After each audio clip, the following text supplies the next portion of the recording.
तो आप देख रहे हैं द आशीष साहू चैनल। तो आज की कहानी की ओर बढ़ते हैं। रोहन की जिंदगी बाहर से तो खुशहाल दिख रही थी, लेकिन अंदर से वो बिल्कुल टूट चुका था।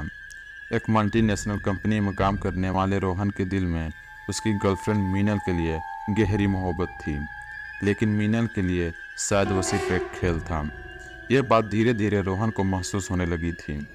जब मीनल ने उसके साथ बिताए हुए पलों को सिर्फ एक मजाक के तौर पर लेना शुरू किया। मीनल की हंसी, जो कभी रोहन के लिए उसकी खुशी का पैमाना होती थी, अब एक तीर बनकर उसके दिल में चुभने लगी थी। एक दिन रोहन, मीनल और उनके 4 दोस्त संजय, रजनी, उत्कर्ष और चंदन एक बिजनेस मीटिंग के सिलसिले में श्रीनगर जाने का प्लान बनाते हैं। यात्रा की शुरुआत में सभी खुश थे, सब लोग हंसी मजाक में लगे हुए थे, लेकिन रोहन चुपचाप बैठा हुआ था। उसके मन में मीनल के बदलते रवैये को लेकर कई सवाल घूम रही थी। मीनल की उसकी तरफ बेरुखी उसे बहुत परेशान कर रही थी, पर यह सोचकर कि शायद वह ज्यादा सोच रहा है, उसने खुद को शांत करने की कोशिश की। रास्ते में एक सुनसान इलाके में पहुंचने पर गाड़ी का टायर पंचर हो गया। तभी संजय ने सामने एक बोर्ड देखा जिसमें लिखा था श्रीनगर का शॉर्टकट। बिना ज्यादा सोचे समझे सब ने उस रास्ते को पकड़ लिया। रोहन को यह रास्ता कुछ अजीब और डरावना लग रहा था, लेकिन बाकी सब लोगों की जीत देखकर वह भी उस रास्ते में चल पड़ा। रास्ते में एक पुरानी चाय की टपरी दिखाई दी, जहां सब लोगों ने चाय पीने के लिए रुके। वहां बैठे एक बुजुर्ग ने उन्हें बताया कि यह रास्ता शापित है। यहाँ एक औरत की आत्मा भटकती है, जिसे उसके पति ने उसे धोखा देकर मार डाला था। उसका बदला लेने के लिए वह हर धोखेबाज को मार देती है। सब ने इस कहानी को मजाक समझा और हंसने लगे, लेकिन रोहन के दिल में कुछ अजीब सा डर बैठ गया। वह जानता था कि धोखा खाना कितना दर्दनाक होता है, शायद इसलिए बुजुर्ग की बातों को सीरियसली ले रहा था। चाय पीने के बाद सब लोग फिर से अपनी यात्रा पर निकल पड़े। सड़क सुनसान थी और जंगल के बीच से गुजर रही थी। अचानक उसकी गाड़ी बंद हो गई। गाड़ी को ठीक करने की कोशिश के बाद भी जब गाड़ी चालू नहीं हुई, तो संजय और रोहन पास के जंगल में पानी ढूंढने के लिए निकल पड़े। जंगल में चलते चलते वो एक पेड़ के पास पहुंचे, जहां एक औरत लटकी हुई दिखी।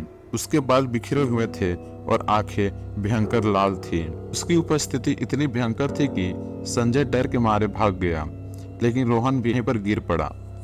चुड़ैल उसकी तरफ बढ़ी, लेकिन उसने मारने के बजाय वो बस उसकी तरफ देखने लगी, जैसे उसके दर्द को वह समझ रही हो। उसकी आंखों में गुस्सा और दर्द साफ दिखाई दे रहा था। रोहन ने कांपती आवाज में कहा, मैंने भी धोखा खाया है, मैं समझता हूँ तुम्हारे दर्द को।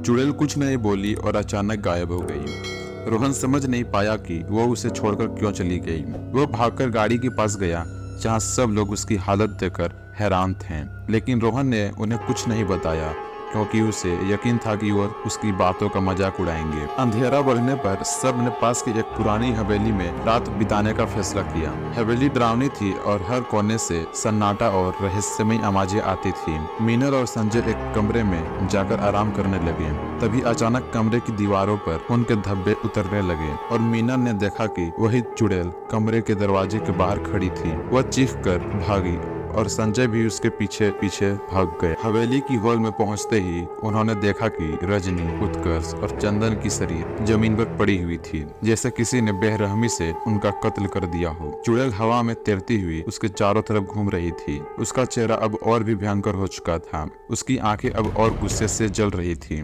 मीनल और संजय जान बचाने के लिए भागने की कोशिश करने लगे, लेकिन चुड़ैल ने मीनल को पकड़ लिया। मीनल चीखने लगी, प्लीज मुझे छोड़ दो, मैंने कुछ नहीं किया। चुड़ैल गुस्से में बोली, तुमने धोखा दिया है, जैसे मुझे दिया गया था, तुझे भी वही सजा मिलेगी। रोहन ने हिम्मत जुटाकर चुड़ैल से कहा, उसे छोड़ दो, बदला लेना सही नहीं है। तुम जो दर्द महसूस कर रही हो वो मैंने भी महसूस किया है, लेकिन तुम जो कर रही हो उसे तुम्हारा दर्द कभी खत्म नहीं होगा। चुड़ैल की आंखों में एक पल के लिए दर्द झलकने लगा। उसकी आवाज अब धीरे और करुणा से भर गई थी।